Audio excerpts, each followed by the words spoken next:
अस्सलाम वालेकुम जी। तो आज मैं आप लोगों के लिए एक बहुत ही मज़ेदार सी रेसिपी लेकर आई हूँ टमाटर की चटनी की, और इसको आप बना के पूरे 2 मंथ यूज़ कर सकते हैं। तो आप रमज़ान की स्टार्टिंग में इसे बनाएं और पूरा रमज़ान कचौरियों के साथ, समोसों के साथ, छोलों के साथ, बल्कि किसी भी चीज़ के साथ आप इसको यूज़ कर सकते हैं। बहुत ही मज़ेदार सी बनती है। बस आपको इसको एयर टाइट बर्तन में रखना होगा। तो चलिए जी इसे बनाना स्टार्ट करते हैं। बिस्मिल्लाहिर्रहमानिर्रहीम।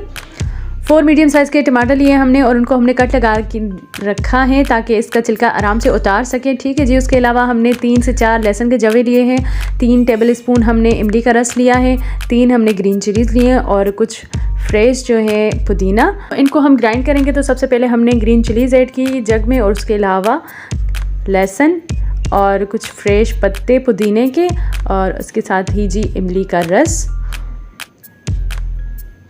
Half tea spoon salt, half tea spoon ज़ीरा, हाफ़ टी स्पून इसमें हम ऐड करेंगे चिली फ्लेक्स।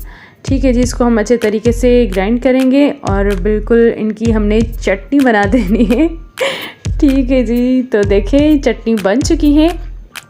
अब हम टमाटर बॉयल करेंगे। पानी गर्म करने के लिए हमने रखा हुआ था, और जो टमाटर हमने लिए थे जिनको कट लगाया था उनको हमने तकरीबन 1 मिनट के लिए बॉयल किया, और ये देखिए छिलका अब आराम से उतर जाएगा। तो इनका छिलका रिमूव करके फिर जो है हम इसको उसी चटनी में ऐड करेंगे जो कि हमने पुदीने और इमली की बनाई थी, और टमाटर उसमें ऐड किया। फिर थोड़ा सा हमने इसे ग्राइंड किया। जस्ट आधा मिनट आपको जो है इसको ग्राइंड करना, ज़्यादा नहीं करना। और देखिए हमारी चटनी बिल्कुल रेडी है। तो इसे आप जो है 2 मंथ तक सेव कर सकते हैं। बहुत ही मज़े की चटनी बनती है ये। इसको आप ज़रूर ट्राई कीजिएगा रमज़ान में, और ये किसी भी चीज़ के साथ आप जो है इसको खा सकते हैं, इसके मज़े ले सकते हैं। तो जी अगर रेसिपी अच्छी लगी हो तो मेरे वीडियो को करें लाइक, चैनल को करें सब्सक्राइब। मिलते हैं नेक्स्ट रेसिपी के साथ, नेक्स्ट वीडियो के साथ। अपनी दुआओं में याद रखिएगा।